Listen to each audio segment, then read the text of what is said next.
Olá, meu nome é Gustavo, eu sou estudante de ciência da computação e eu estou gravando esse vídeo para explicar a resolução da atividade prática de sistemas operacionais proposta pelo professor Rafael. Então, eu vou seguir uma ordem não muito convencional, eu vou do segundo exercício para o terceiro exercício, né? E depois eu explico o primeiro e o último exercício. E o motivo é porque, como isso daqui é um vídeo, eu não quero editar e o terceiro exercício demora um pouco para ser executado e precisa mostrar, né, a execução de cada um, eu vou fazer nessa ordem. Então eu já executei aqui o terceiro e um dos exercícios foi a gente implementar uma array list que fosse thread safe, né? Então o que foi que eu fiz? Eu criei uma classe que recebe um generics, né, que é um array list normal, onde um dos campos dele é um array list e quando a gente for operar todas as operações de tipo de leitura e as de escrita que eu defini aqui, a gente na verdade vai operar na array list padrão do Java, só que a gente vai usar um lock, né, que faz esse controle de threads. Então esse lock daqui é um lock que é de leitura e escrita.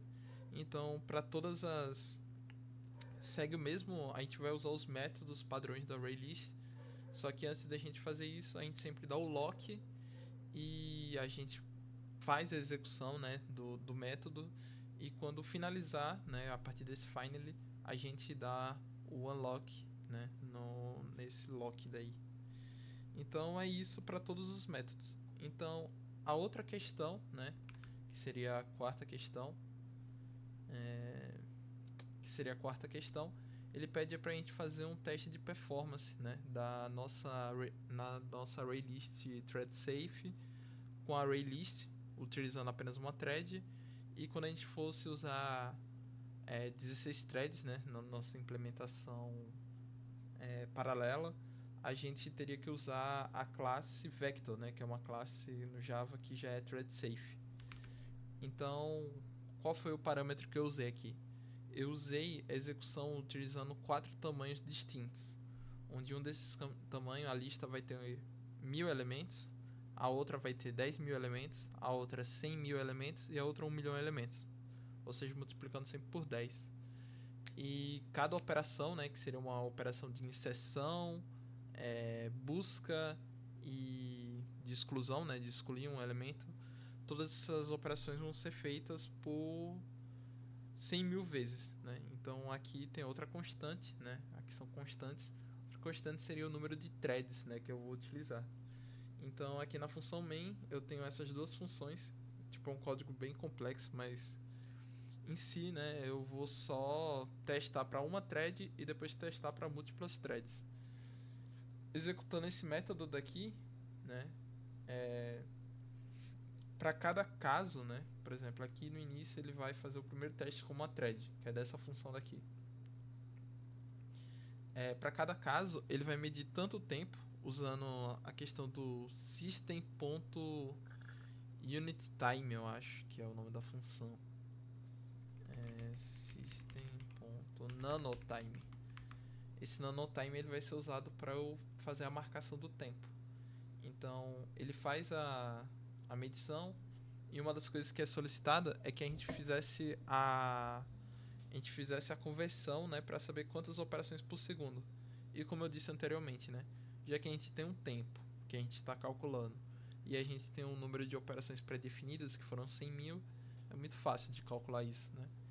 Aí um dos parâmetros que eu coloquei aqui foi a questão da diferença, né? A diferença da nossa a diferença da array list com a nossa implementação. Então, por exemplo, a nossa implementação na verdade é o contrário, né? Não, é isso daí mesmo. É da array list com a outra, né? Então, por exemplo, nessa implementação daqui usando 1000 elementos, né? A array list ela é quase 1.5 vezes mais rápida na questão de inserção, né? Nos nossos benchmarks. E se a gente vê a array list, ela literalmente para um vetor pequeno de 1000 elementos, são 1000 elementos aleatórios, né? Eu populo esse vetor com valores aleatórios.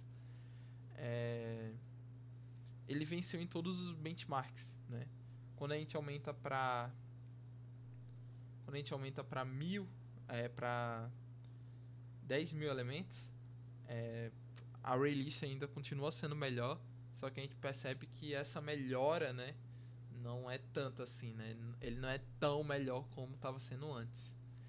Quando a gente aumenta para 100.000 elementos, a gente percebe que, por exemplo, na questão de inserção, simplesmente a ArrayList amassou a nossa inserção, a nossa implementação, né? Foi muito melhor. Então, verificando agora para 1 milhão de elementos, que é o maior número de elementos possível, a ArrayList continua sendo melhor. Então, uma conclusão que a gente pode chegar é que para todos esses nossos casos, né, usando apenas uma thread, a implementação ArrayList padrão do Java é bem melhor do que a nossa implementação, né? Agora, utilizando, né, as 16 threads e comparando a nossa thread safe ArrayList que a gente implementou e o Vector, a gente já começa a ver um cenário diferente, né? A gente já começa a ver um cenário onde a gente tá fazendo a mesma comparação, né, do segundo com o primeiro.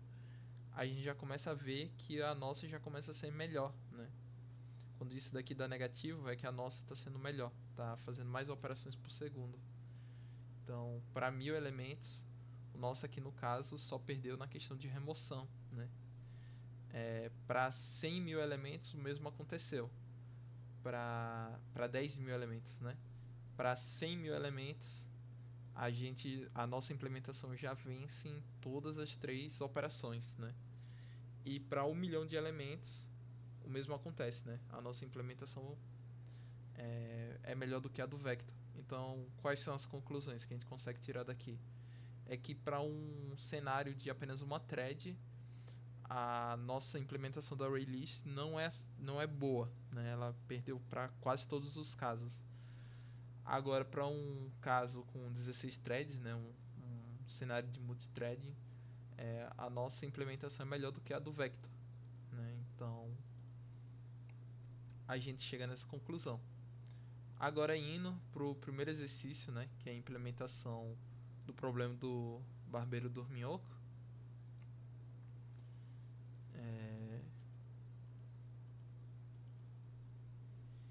Em si, né?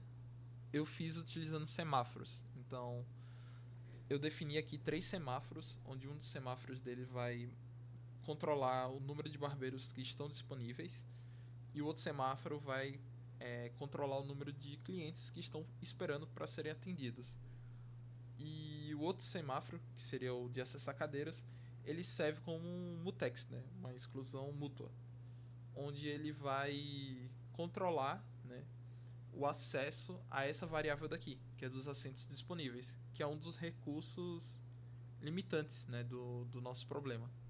A outra variável aqui é o ID cliente, que é um identificador do cliente que ele vai ser sempre incrementado. Porque o que é que acontece? No cenário, né, quando não tiver nenhum assento disponível e um cliente chegar, esse cliente vai embora. Então, possa ser que, por exemplo, o 17º cliente chegue, não tem assento disponível e ele vai embora. Mas o 18º chegue e acabe surgindo um assento disponível. Então, isso é para mostrar que alguns clientes não vão ser atendidos, né? Então, chegando aqui, né, na função main, eu inicializo cada um desses semáforos. Eu inicializo como nenhum barbeiro está disponível, né, aqui colocando 0. E aqui no semáforo dos clientes eu coloco como se nenhum cliente estivesse na espera, né?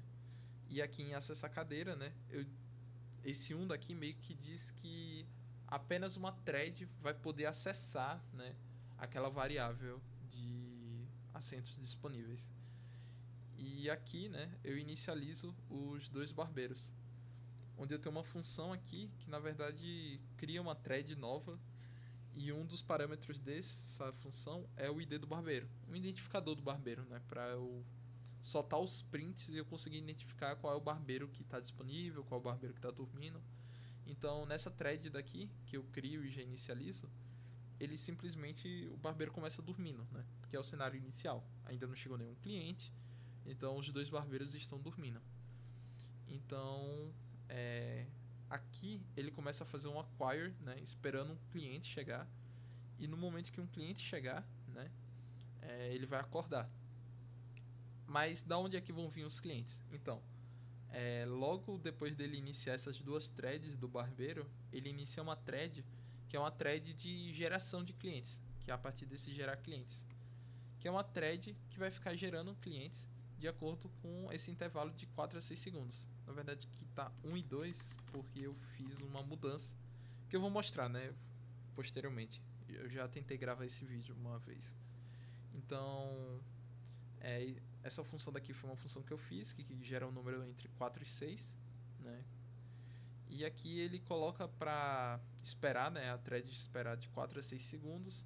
Aí depois disso ele incrementa o ID do cliente e mostra, né, que um novo cliente está chegando, e ele inicializa uma thread do cliente, né?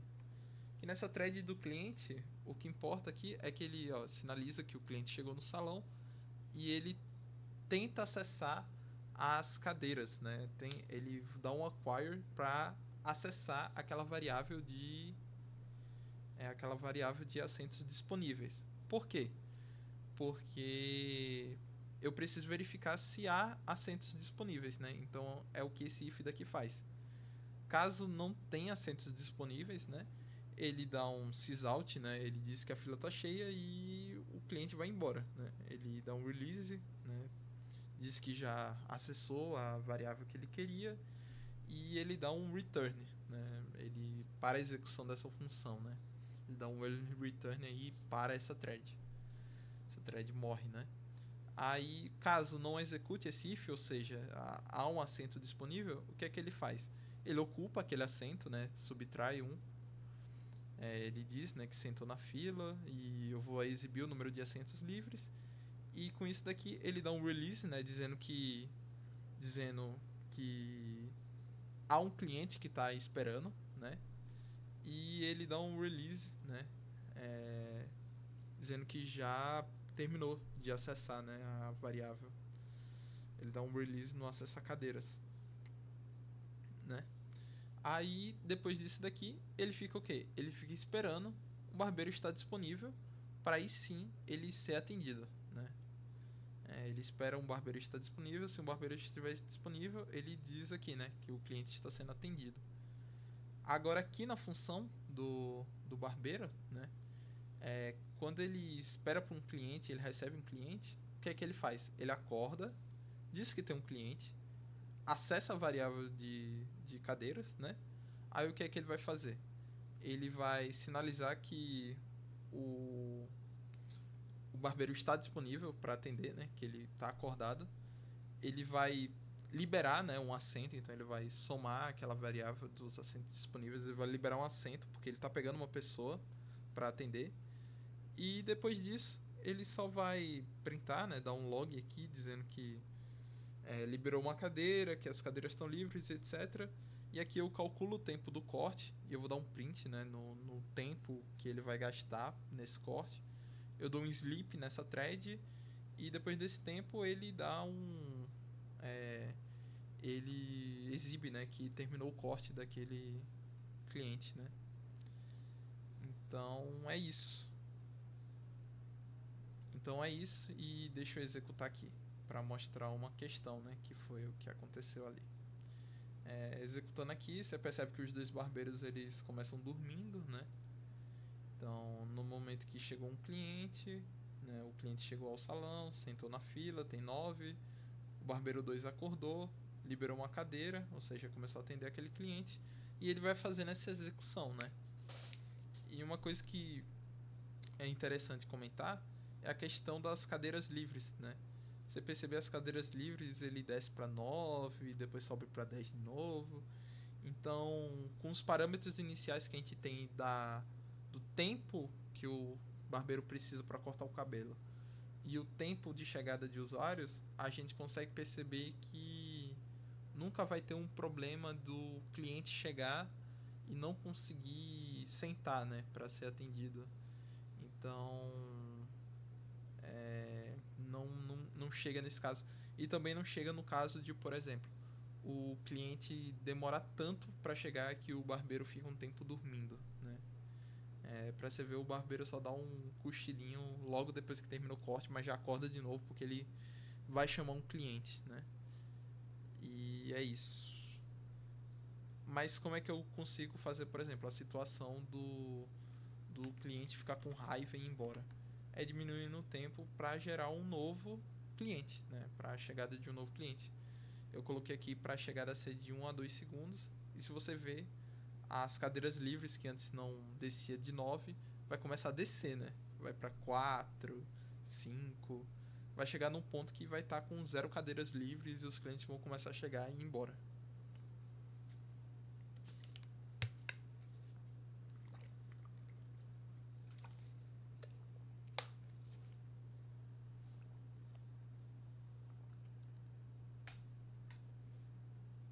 Pronto, tá vendo? Que, por exemplo, o cliente 21 chegou, a fila estava cheia e ele acabou saindo do salão. O 22 chegou, a fila estava cheia e saiu do salão. O 23 chegou, estava cheia e saiu do salão.